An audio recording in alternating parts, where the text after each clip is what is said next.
Hello there, ladies and gentlemen, and welcome back to Pathfinder Plays and our second installment of random questions from the Deadside Discord. Let's begin. How will the shooting be implemented in the game? They say, the realistic ballistic physics has already been created. For example, there is a system created for shotguns where you can literally see multiple shots coming out of the barrel and each flying in their own trajectory.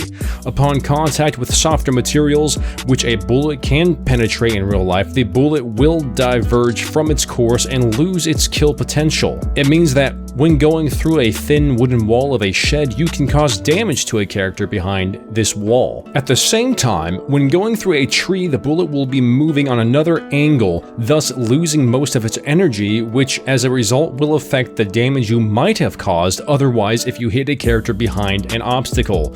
In each case, whether the bullet penetrates something or not, striking energy decrease depends on the thickness of the material hit by it and of course from its muscle velocity. Honest ballistic also implies being able to choose adjusting range correction when using scopes. So that was a whole bunch of stuff. Essentially it means you shoot, you're going to kill somebody. You shoot through softer objects, it may not kill them because it decreases the kill power of the bullet by decreasing the ultimate velocity. And if you hit something like a tree, it's going to either be implanted into the tree, not doing any damage, or ricochet off into another angle. And if it happens to hit somebody, it will be significantly less damage due to the severe decrease in velocity. Also, it said that you will be able to change the range on scopes, which is standard, I would say. DayZ has that with theirs as well. How is weapon improving system being achieved? The answer is right now the weapon improving system is a set of number of slots, each corresponding to a certain type of option you can attach to your weapon. You can use a silencer on your weapon, handle/bipod, flashlight, and laser pointers, scope, or culminating red dot sight. Of course, some slots won't be available on certain weapon models, so I'm assuming whenever they say weapon improving system, it means weapon modding system. What modifications can you do to your weapon? And as we can see here, depending on the weapon, you can do quite a bit. How many weapons are you planning to create in the game? They say that it is hard to say the exact number at the moment. We don't want to suggest any specific number to disappoint our players, smart, but we don't want to try and not fulfill potential promises. We can tell you one thing. We would like to create all the most popular types of weapons you can see in other FPS games. In total, when we release the game in the early access, we plan on having around 15 different kinds of firearms. In the future, we plan to expand that number. Most likely, there won't be any heavy weapons like RPGs, underbarrel grenade launchers, or machine guns in the early access. Anyhow, even if we introduce such weapons as grenade launchers, they will be a rare thing so that the survival game doesn't turn into a World War III game. I actually appreciate that. Also, for those of you in my comment section saying, this isn't a survival game, Pathfinder, what are you doing? They literally say in their Discord, they will be a rare thing so that the, quote, survival game doesn't turn into a World War III game, end quote. End of discussion. I don't want to see it anymore. Can you customize your character?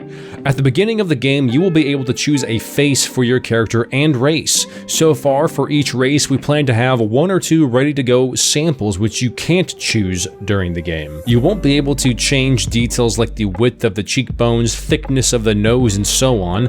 Maybe around the release time we will make it possible. Also, you might be able to choose hairstyle and tattoos. Tattoos in these kinds of games have always been kind of wonky to me, like they look terrible usually, like you just got spray painted. As far as like scars, I would rather have scarring options instead of tattooing options. And also hairstyle, that should be an absolute thing that you can choose if you're going to implement character creation in the first place. Everyone knows that hairstyle is how you fully promote your individuality. That's why you see a whole bunch of Karens out there dyeing their hair blue or red. Is there any way to tell what happens next in the game? And they say we will be able to share more closer to the release date, and we are getting very close to the release date, so I am anticipating more information coming coming soon. Do you find means of transportation or do you craft it? They say that they are planning to allow us to buy vehicles in green zones or safe zones from traders, and also take by force from hostile NPCs or just stumble across it when traveling the world. Very nice. Question: how does the gameplay look like? Is it like Rust? Is it like DayZ or PUBG? And they say you could compare Deadside to Far Cry, Rust, or Exile mode in Arma 3. The main features of the gameplay are intense battles between players as well as between players and NPCs, different missions, crafts of useful items, and building bases and shelters. What you definitely won't find here is wandering all over the map trying to locate a rusty gun with 2 bullets, crafting an Iron Man suit from pots, pans, and garbage cans. But most importantly, we want to have a gameplay that doesn't make our players think, what am I even doing here? I like that last sentiment of what they won't be doing, because that shows that they're gamers too. A lot of developers, they don't really play their own game. They're not really passionate about gaming. They want to make a quick buck. They want to create something that they think will sell well. But here they say they don't want our players to think, what am I even doing here? Which is what I think of whenever I play Scum sometimes, and I can't find anybody. But if there's always NPCs running around, if there's always things to kill, if you're able to find guns and not a rusty gun like they say with 2 bullets, you have a vision, you have a mission, there's NPCs that you can get quests from, there's places to go, people to fight, players to kill. There's so many things that they are saying that you want to do to where the question, what am I even doing here, does not even cross your mind. Question: how do you implement loading the clip? Will there be a function of putting bullets in the clip? The answer is reloading the gun doesn't imply reloading the clips. Your weapon will be recharged if you have bullets in your inventory that fit your current weapon. However, in slots of weapon modifications, you can change the clip type. For example, use a clip of large capacity. My inner Marine is screaming right now, alright? They are not called clips, they are called magazines. Magazines hold bullets, clips are what women put in their hair, and long-haired hippie men. That's it. Question: will there be realistic jumps, obstacle courses even? And they say, apart from the classic jumps, we plan to have a system of climbing over more or less obstacles like fences. So there is vaulting. There is vaulting, and that is going to be very important for traversing the map.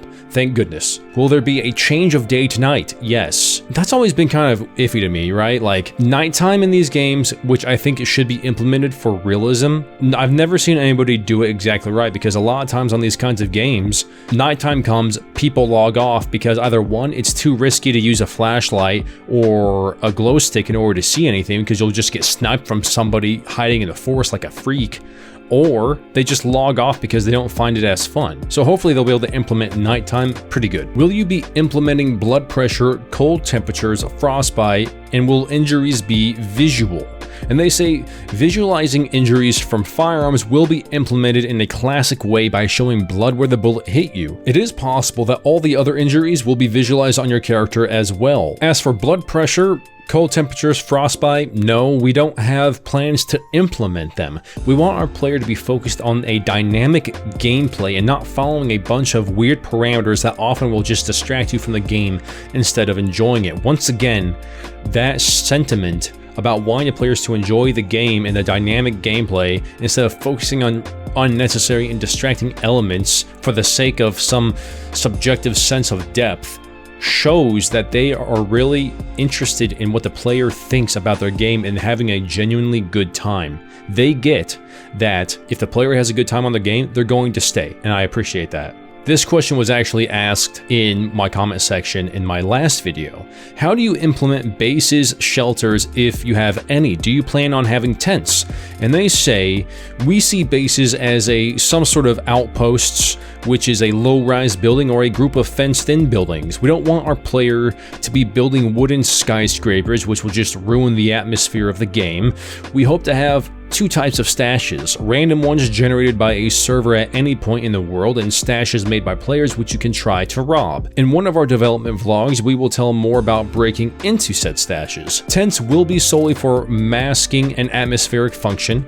You can put your stash into a tent to make it harder to find if your tent is of a camo color or has a camouflage net draped on top of it, or you can just hide your transport if your tent is big enough. So that's all very well and good. Guys, there's a lot more questions coming, but I encourage you all to keep going to the Discord and asking these very, very good questions, because a lot of people have the same questions, and I'm just trying to do my part to spread what news comes from your questions. And this is the end of the video. Thank you all for those of you who made it to the end. If you enjoyed this and found value of it, and if you like scares, survival, and scavenging, consider hitting that subscribe button, hitting that bell button, sharing this with all your friends who you want to play Deadside with, heck, even Dead Matter when it comes out. I'm game, and I will see you guys in the next one.